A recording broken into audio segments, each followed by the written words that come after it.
Hello दोस्तों, सभी को गुड मॉर्निंग और राम राम। और आज काफ़ी दिन बाद वीडियो बना रहा हूँ और काफ़ी बच्चों के कमेंट्स और रिक्वेस्ट आए हैं कि सर कुछ तो आगे की इन्फॉर्मेशन दो। तो आप लोगों को साथ में कुछ आज बातें शेयर करना चाहता हूँ। जैसा कि जो एबीटी का जो डिस्ट्रिक्ट प्रेफरेंस होता है, ज़िला आवंटन होता है, वो कैसे होता है, और एबीटी की जो ज्वाइनिंग है वो लगभग कब तक होगी, और ये जो कोर्ट केस और जो रिट वाला है वो क्या चल रहा है यहाँ पे, और जो लेखपाल की कट ऑफ क्या इसी की तरह बढ़ेगी या इतनी ज़्यादा नहीं बढ़ेगी। तो आइए शुरू करते हैं। तो आप लोगों को सबसे पहले मैं बता दूं, जो इसका जो एबीटी का जो डिस्ट्रिक्ट प्रेफरेंस होता है वो कैसे आवंटित होता है। तो जो आपका जो डिस्ट्रिक्ट प्रेफरेंस होगा वो आपके जो एबीटी में आपने जो स्कोर किया है असिस्टेंट बोरिंग टेक्नीशियन में जो आपका स्कोर रहा है उसके आधार पर होता है, और किस ज़िले में कितने आवंटन के लिए मतलब प्रेफरेंस किस ज़िले में कितनी दी गई है और उनके मार्क्स कितने थे, इस हिसाब से प्रेफरेंस दिया जाता है। और आप लोगों को बता दूं, जो गर्ल्स को है वो सबसे पहले प्रेफरेंस दिया जाता है। अगर किसी गर्ल्स ने अपना या कोई डिस्ट्रिक्ट प्रेफरेंस दिया है तो पहले गर्ल्स को प्रेफरेंस दिया जाता है कि उनको होम डिस्ट्रिक्ट अलॉट कर दिया जाए, और उसके बाद जो है बॉयज़ में जिसके हाईएस्ट मार्क होते हैं उन लोगों को वो डिस्ट्रिक्ट अलॉट कर दी जाती है। फर्स्ट प्रेफरेंस अगर आपके हाईएस्ट मार्क हैं तो आपके फर्स्ट प्रेफरेंस में जो भी डिस्ट्रिक्ट आपने डाला है वो आपको अलॉट कर दी जाएगी। और अगर उस जो कट ऑफ है उस डिस्ट्रिक्ट का अगर आप उसको नहीं क्वालिफाई कर पाते हैं तो जो सेकंड प्रेफरेंस पे आप जो डिस्ट्रिक्ट डालेंगे वो आपको अलॉट कर दी जाएगी, और ऐसे ही करके थर्ड फोर्थ ऐसे चलता है, और मैक्सिमम दूसरा तीसरा डिस्ट्रिक्ट मिल जाता है। तो आप लोगों को बिल्कुल भी टेंशन नहीं लेना चाहिए ये डिस्ट्रिक्ट को लेकर के। जॉब आपकी लग गई है तो आपकी ज्वाइनिंग भी बहुत जल्द हो जाएगी। और इस डिस्ट्रिक्ट प्रेफरेंस के लिए हो सकता है आयोग ऑनलाइन बुलाए, मुझे तो लगता है या तो ऑफलाइन बुलाएगा, ऑनलाइन भी बुला सकता है, ऑनलाइन भी मांग सकता है प्रेफरेंस। ऑनलाइन नहीं मांगेगा, अब आपको ऑफलाइन ही आपको प्रेफरेंस देनी होगी कि आप कौन कौन से डिस्ट्रिक्ट को प्रेफरेंस दे रहे हैं। और अगर आप प्रेफरेंस नहीं भी देंगे तो बाद में जो डिस्ट्रिक्ट बचेंगी उस डिस्ट्रिक्ट में आपको अलॉटमेंट दे दिया जाएगा, तो प्रेफरेंस ज़रूर देना है। और मैक्सिमम से मैक्सिमम प्रेफरेंस दो, कम से कम 5-6 डिस्ट्रिक्ट का देना। और जैसे कि आपने अपना ज़िला दे सकते हैं, अपने आसपास के ज़िले दे सकते हैं, तो प्रेफरेंस मैक्सिमम से मैक्सिमम देना है। और आप लोगों को बता दूं कि होम डिस्ट्रिक्ट तो मिल जाती है, ऐसा नहीं कि इसमें होम डिस्ट्रिक्ट का कोई रूल नहीं है कि होम डिस्ट्रिक्ट अलॉट नहीं होती। इसमें होम डिस्ट्रिक्ट भी मिल जाएगी अगर आपके मार्क्स अच्छे हैं या अगर आपने उस क्राइटेरिया को क्रॉस किया है जो तुम्हारी डिस्ट्रिक्ट की कट ऑफ थी, तो आपको होम डिस्ट्रिक्ट भी इसमें मिल जाती है। और गर्ल्स को तो पहले ही मिल जाएगी, अगर वो प्रेफरेंस अपने डिस्ट्रिक्ट का डालेंगी तो उसमें उनको उनकी होम डिस्ट्रिक्ट ज़रूर अलॉट हो जाएगी। अब आपको बता दें कि जो असिस्टेंट बोरिंग टेक्नीशियन की है इसकी ज्वाइनिंग कब तक होगी। और इससे पहले इसकी जो कट ऑफ इतना हाई इंक्रीज़ हुआ है उस पर थोड़ा डिस्कस करेंगे। चलो पहले देखते हैं इसकी ज्वाइनिंग कब तक होगी। तो आप लोग बता दूं, दीपावली के पहले देख लेना, मुख्यमंत्री ये आयोग एक मीटिंग ऑर्गेनाइज़ करेगा जिसमें मुख्यमंत्री के द्वारा आपको ज्वाइनिंग लेटर दिया जाएगा। तो बहुत जल्दी आपकी ज्वाइनिंग हो जाएगी, ये समझ लीजिए नवंबर के पहले पहले तक इसकी ज्वाइनिंग हो जाएगी। और कहीं कोर्ट केस में के चक्कर में अगर नहीं पड़ी तो नवंबर के पहले पहले आपकी ज्वाइनिंग हो जाएगी। आप बिल्कुल भी टेंशन मत लो, नवंबर में दीपावली से पहले आपको सरकार एक गिफ्ट देगी इस भर्ती के ज्वाइनिंग के रूप में। तो आप लोगों की ज्वाइनिंग नवंबर तक में कंफर्म हो जाएगी। अब डिस्कस करते हैं कि जो इसका कोर्ट केस है वो क्या है, क्या करना चाहिए कि नहीं करना चाहिए, रिट क्या करनी चाहिए। तो आप लोगों को बता दूं, मैं साफ साफ बता दूं, इस गवर्नमेंट में एक वैसा रूल वैसा चल रहा है कि मतलब अगर गवर्नमेंट चाहेगी तभी कुछ हो सकता है। आप कितना भी केस कर लो, कितनी भी रिट डाल लो, कुछ नहीं होगा। और आप लोग बता दूं कि जो लेखपाल में था उसमें तो प्रूफ भी था कि रोल नंबर वाइज था, और वो नकल करते हुए पकड़ी भी गई थी, लड़की थी एक, और कई लड़के भी थे जिनका फाइनल सिलेक्शन और फाइनल लिस्ट में नाम भी है। और यहाँ तक कि जो जो क्या बोलते हैं वो जो एक मतलब इतने लोग उसमें थे, जो चयनित लोगों में थे लेखपाल में, उनको भी था, आयोग खुद कह रहा था मतलब कोर्ट में कि इन लोग पे संशय है, इन लोगों पे कि ये लोग वैसे हो सकते हैं कि नकलची वाले जैसे लड़के रहे हों। तो वो खुद मानते हुए भी उस भर्ती को रद्द नहीं किया। और ऐसे यूपीएसआई में देख लीजिए, वहाँ पे भी काफ़ी प्रूफ थे लड़कों के, काफ़ी वो थी, लेकिन उसमें भी कुछ नहीं हुआ और काफ़ी कोर्ट केस होते रहते हैं। और ऐसा मैं आपको डिमोटिवेट नहीं कर रहा हूँ, लेकिन आप लोग इससे भी प्रिपेयर रहिए। ऐसा मत सोचिए कि अगर आप कोर्ट गए तो कोर्ट गए हैं तो 100% आप भर्ती को कैंसिल करा लेंगे, ये भी नहीं हो सकता। तो हो सकता है कि थोड़ा बहुत हो जाए, लेकिन बहुत मुश्किल है। मैं तो कहता हूँ कि अब आप अपने नेक्स्ट भर्ती की तैयारी करिए।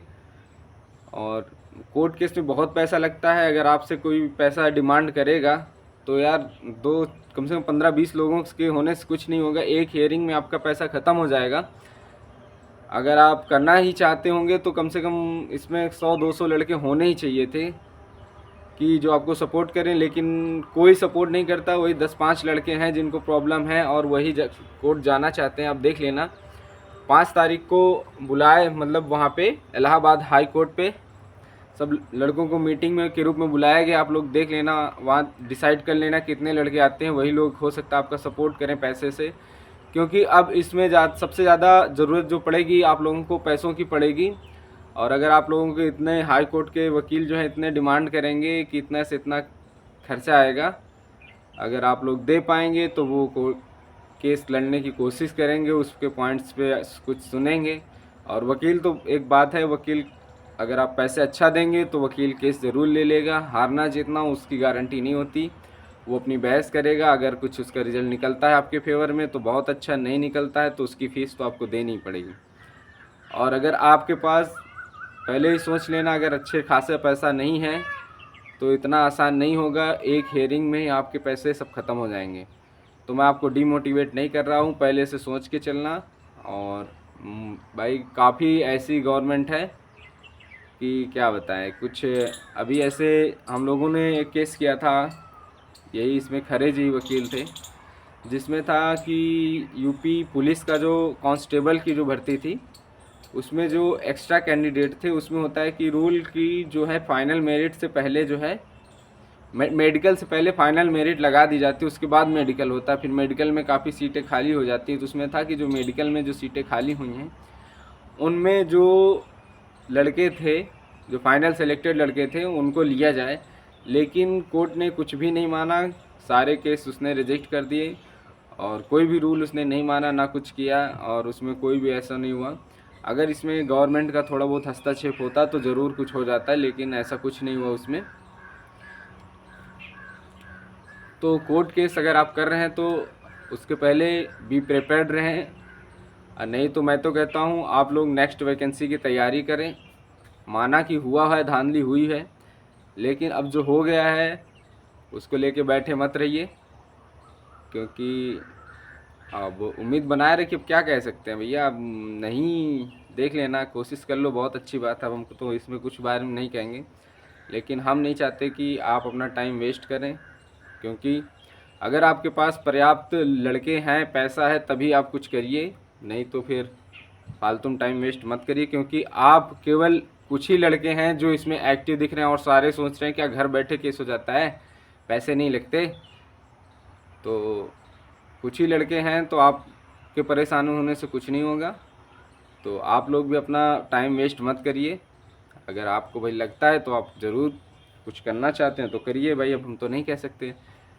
लेकिन जो है इसमें बहुत लेखपाल और यूपीएसआई और अन्य ऐसी वैकेंसीज थी जिसमें हुआ है और उसमें कुछ नहीं हुआ है। सरकार की मंशा नहीं है, वो कभी नहीं एक्सेप्ट करेगी कि हमारे उसमें धांधली हुई है या हमारे जो गवर्नमेंट है।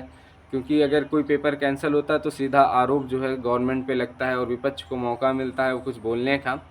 तो गवर्नमेंट जो है कभी नहीं चाहेगी कि वो, अगर वो गलतियाँ भी होगी तो छिपा लेगी और कभी एक्सेप्ट नहीं करेगी कि पेपर कैंसिल हो। और ख़ास करके आप लोग बता दूं, ख़ास करके कोई प्रूफ भी नहीं समझ में आ रहा है कि इसमें क्या बोलेंगे आप, क्या पॉइंट्स लेंगे। केवल मेरिट हाई जाना प्रूफ नहीं है, क्योंकि हाँ मानते हैं कि EWS को बेस मान के उसने कट ऑफ को घटाई है। और इसमें जो धांधली हुई है तो वो तो यार एग्ज़ाम हॉल या एग्ज़ाम सेंटर में भले हुई हो, और कुछ ना कुछ यहाँ पे भी हुआ है, लेकिन अब केवल यही बेस पे केस, कोर्ट केस नहीं होगा। हमने भी वकील से बात की थी, तो भैया अब पैसे तो बोल रहे हैं बहुत लगता है यार, हम तो बात किए, बाकी आप जिससे भी बात की हमें नहीं पता। तो इसकी जो EWS को बेस मानकर ऐसा किया था उन्होंने, तो ये यार अभी अभी नए नए रूल्स निकल रहे हैं। पहले कट ऑफ इतनी नहीं बढ़ती थी, अब पता चला कि EWS को बेस बनाने के चक्कर में इतना ज़्यादा घटा दिया है कि जितने भी कैंडिडेट थे वो सारे OBC और UR कैटेगरी के थे। तो कट ऑफ थोड़ा तो बढ़ना था, अब इतना भले ना बढ़ती, लेकिन कट ऑफ काफ़ी बढ़ती, फिर भी 68-70 चली जाती। लेकिन अब इतना बढ़ी, कैसे बढ़ी, अब हम कुछ नहीं कहेंगे भाई। लेकिन लेखपाल में है, उन्होंने लेखपाल कैंडिडेट को बता दें, जो लेखपाल में उन्होंने रिट दायर की थी, RTI के ज़रिए उसमें देखा गया है कि जो जनरल कैंडिडेट्स हैं उसमें जो बेस बनाया गया वो जनरल कैंडिडेट को बनाया गया है। उसमें जो वैकेंसी है उसी के अप्रॉक्स जितना गुना उसने मांगा है कैंडिडेट उतने ही हैं। तो इसकी कट ऑफ देख लेना। अगर EWS को बेस मानने वाला रूल है तो इस लेखपाल की कट ऑफ बिल्कुल भी इतना ज़्यादा नहीं बढ़ेगी, क्योंकि जो लेखपाल के कैंडिडेट हैं उसमें एक तरह का डर फैला हुआ है कि कट ऑफ बहुत ज़्यादा बढ़ रही है, बहुत ज़्यादा बढ़ रही है।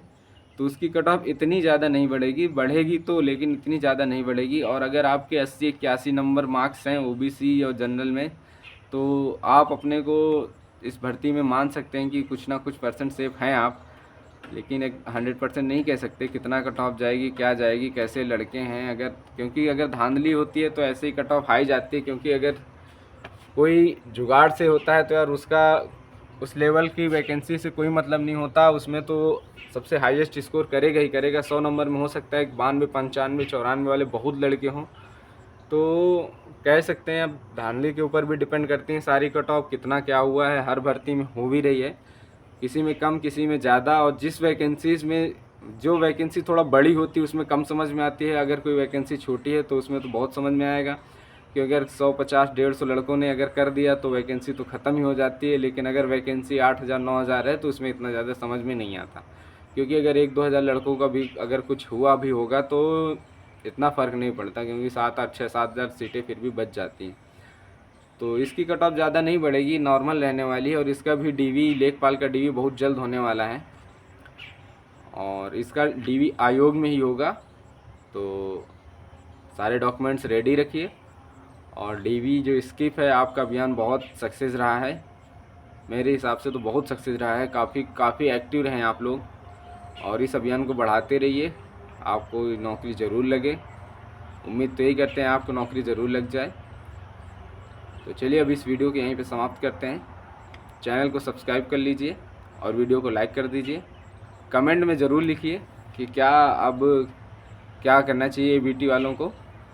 वैसे तो मुझे लगता है जो मैंने बोला है वही करें, ज़्यादा परेशान मत हो, नेक्स्ट वैकेंसी की तैयारी करें, उम्मीद बनाए रखें, कितना भी कुछ हो।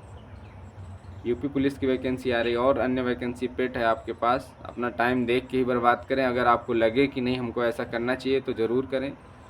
और देख लीजिए, अगर आपका कोई सपोर्ट नहीं करता तो आप फालतू में परेशान मत होइए, क्योंकि आप केवल कुछ ही लड़कों के चाहने से कुछ नहीं होगा।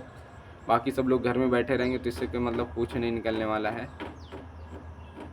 और इस सरकार का भी आप जानते हैं, कुछ कहना नहीं है, सब आप जानते हैं इस गवर्नमेंट में क्या होता है, कैसे क्या होता है। और एक तरह का तानाशाही वाला सिस्टम रहता है, तो इतना आसान नहीं है कि कुछ हो पाए। फिर भी और आपका दिन शुभ हो, और चैनल को सब्सक्राइब कर लीजिए, वीडियो को लाइक कर दीजिए। मिलते हैं नेक्स्ट वीडियो में।